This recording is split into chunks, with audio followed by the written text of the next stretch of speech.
Hey ladies and gentlemen, welcome back to the channel. As always, it is Nick here, back with your daily crypto news and analysis. And today, we are going to be talking about Quant Network, aka Q&T, so let's just dive in and let's talk about a few things. So first off, tomorrow we do have the QuarterCon 2022. I do believe that we will see a lot of updates from that overall conference. We also do have CBOS back in, or sorry, not back in, but in October 10th to the 13th.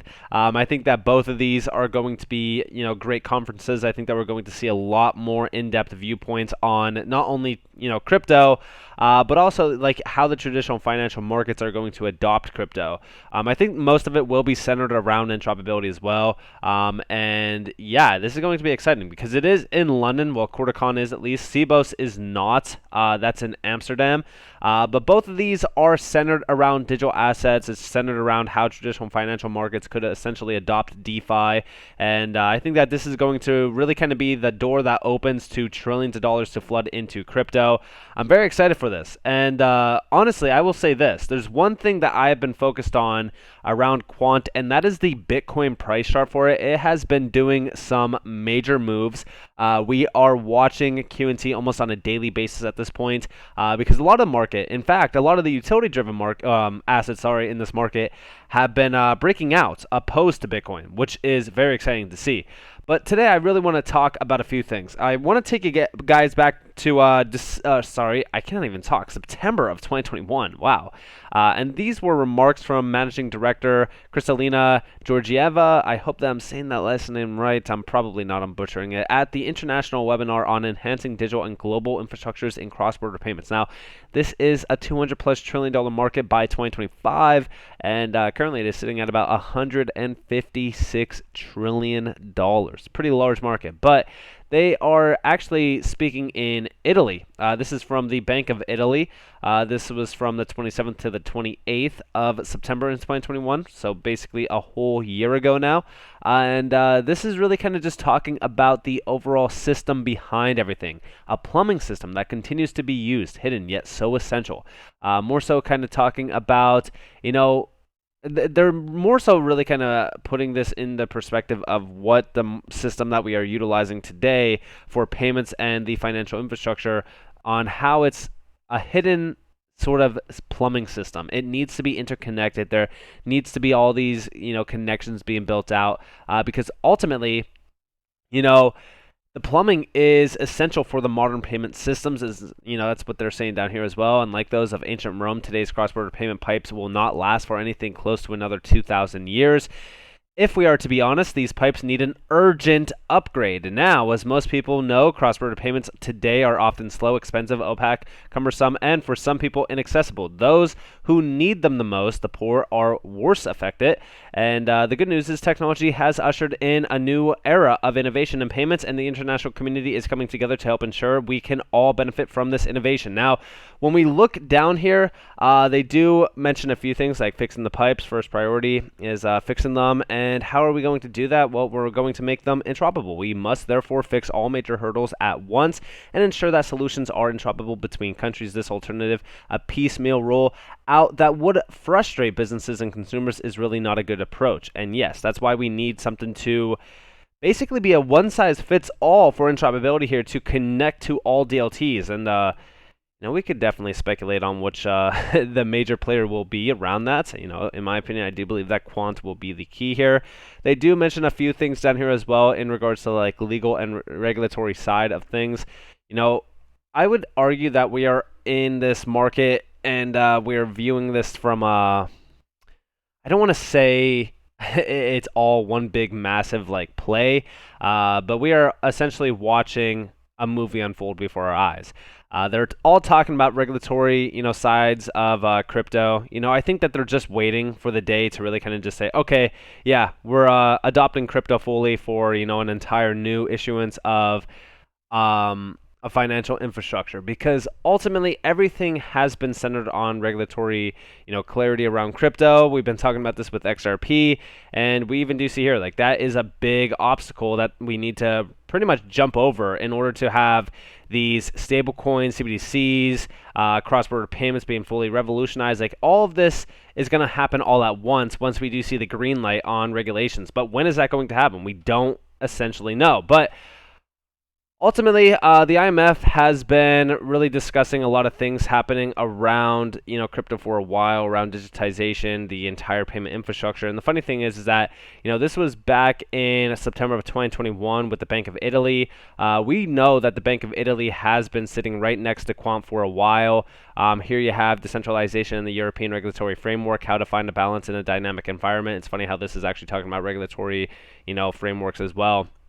But the Bank of Lithuania, Bank of Italy, London Stock Exchange Group, Quant Network, and even the European Central Bank were all sitting here one by one, really kind of talking about this. It's comical, right? And the funny thing is that this is not the only connection to the Bank of Italy. We also do see over here from SIA. So this was on this is actually on their homepage. And you could see that we do see down here like ESMIG, made in Italy, technology for the Euro system. This is this technology system that isn't really anything to do with, Quant. I just thought it was interesting to mention that, listen, MEXC, which is in part with SIA, is a giant around Italy. We actually do see over here. So this goes all the way back to 2020. This was October of 2020. MEXC and SIA agreement for the creation of the European digital payments paytech leader. We do see down here, they do mention a few things of agreements and stuff. And the main one is we do see MEXC, the paytech leader in digitized or digital payments in Italy, and SIA, the Italian and European leader in payment technology and infrastructure services, controlled by I'm not even going to try to pronounce that, through its subsidiary, signed a memorandum of understanding regarding the integration of the two groups through the merger by incorporation of SIA into MEXC. Now, this was the big move to merge, which has happened. We already are aware of this. But the reason why I bring this up is the fact that SIA has already integrated Quant, and this is kind of centered around Italy. Italy is connected to a lot of these in regards to the Bank of Italy. This is the Bank of Italy talking with the IMF, for an example. And, again, it's all centered around interoperability. Interoperability is the big key. And we just recently seen on the 24th at R3, we recognize that interoperability isn't a nice to have, it's a must have. Read our blog to learn more about the work we've done to date and how Corda will interoperate with public platforms like Ethereum in the future. And this talks about interoperability to the T, going all the way back to July 27th, sorry. And interoperability has been near the top of our clients' agenda since the first days of R3. Users want assurance that technology or network choice today will not restrict their freedom to reach customers in other networks or access products in new markets. Yeah, interoperability is crucial for the success of DLT platforms. I've said it since day one.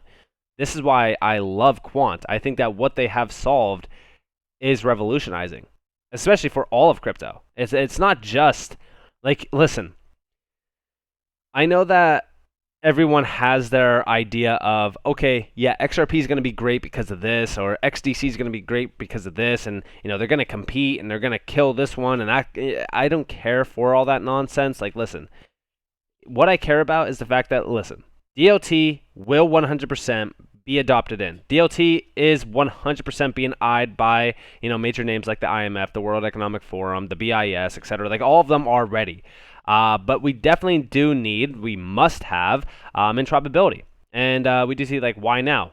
Well, the last year has seen the go live of foundational blockchain networks across financial markets. Just a few examples within the Corda ecosystem include Wells Fargo's DLT-based cash token network for cross-border book transfers, the Central Bank of Sweden's retail central bank digital currency, CBDC pilot, and the SIX digital exchange of Switzerland's regulated digital asset exchange, listing tokenized bonds that settle against the Swiss franc CBDC held at the central bank. That's right. You've heard that. Huge innovations are happening, and that's not the only ones. You do see many other ones here as well. They do mention Finality. They mention JP Morgan as well. There's so many here, and the emergence of this is going to continue to, not only emerge, but you got to think about it like this. Once the fire starts, it's going to spread and spread and spread and spread. It's not going to slow down. It's not going to be put out. Listen, this fire is way too big to stop. Crypto is going to absolutely explode in the next couple of years, utility-wise, but also even fundamental-wise. Like, everything about this market is screaming early, but screaming dollar signs. I look at most of this market, and it's just like, I can't even believe that we have this opportunity ahead of us. We are not only adopting crypto, but we are buying crypto, averaging into crypto at moments where these massive institutional grade names are diving into crypto, creating crypto-driven use cases and products and offering it to their clients. Like, this is huge. This is absolutely huge. And, again, here we have the path forward for interoperability as well. When we think about interoperability specifically around transacting digital assets across different DLT networks, there are two distinct models we need to pursue. Asset bridging, atomic swaps as well. Moving an asset from one DLT platform to another, Quant solved. Exchanging two assets on two different DLT platforms atomically, such that both assets are exchanged within each network simultaneously. Again, they already solved it. At the end of the day, Quant is so ahead of everything. And it's remarkable, to say the least, that, Quant is still kind of sitting, under the radar. But I do believe that these two major events, like Corticon, for example, is going to put a spotlight on what Quant has solved. Not only that, but I also think that it's going to streamline the process of Quant adoption. I think from these two events, we will see a lot more partnerships blossom. It just makes sense. And also, just to let you guys know, recently, talking about partnerships, Oracle. Discover why multi-cloud interoperability is the next important step in the evolution of cloud computing at Cloud World in Las Vegas, October 17th to the 20th. Again, another big announcement and event that we need to pay attention to. And the funny thing is that, yeah, Quant has already really been looking at this. Here you guys have it. Quant's Overledger is now available on Oracle Cloud Marketplace. Overledger provides a single API to enable interoperability, extending the power of Oracle Cloud and Oracle Blockchain Platform, accessing new markets and DLNs with multi-DLT applications, which is huge. We've been talking about this for a while. And when we actually look at this as well, we do see over here another quote from Nava Kwamfi over here. Multi-cloud interoperability is one of the reasons our infrastructure business is booming, growing over 50% in US dollars and almost 60% in constant dollars. We expect our total cloud business to exceed a US $20 billion annual run rate next year. That is huge. I'm telling you guys, pay attention to what Q&T is doing, because this is huge. Interoperability is allowing for these businesses to continue to boom, continue to grow at a massive rate.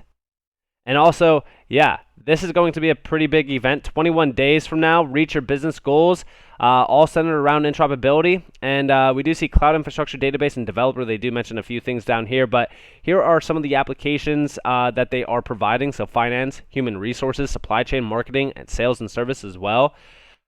I'm very excited for this. And, here we have a little bit of the few things that we're going to be seeing at this conference. I'm just very excited for this because it does provide you an insight on just how crucial, by the way, two major sponsors down here. But it does show you how crucial interoperability actually is for the growth of some of these companies. Like, this is why interoperability is being spotlighted. This is why I talk about interoperability all the time, because it is not only allowing for these major companies to exceed their goals, but also it's allowing them to streamline the connections to other major partnerships. This is huge. So with that being said, I hope that you guys enjoyed this. If you guys did, definitely leave a like, subscribe to notifications on because more free content. You guys are more than welcome to follow me on Twitter and join the free Discord down in the description below. As always, up to you all. Have a beautiful day, beautiful night, wherever you guys are in this beautiful world. This has been Nick. Peace out, guys.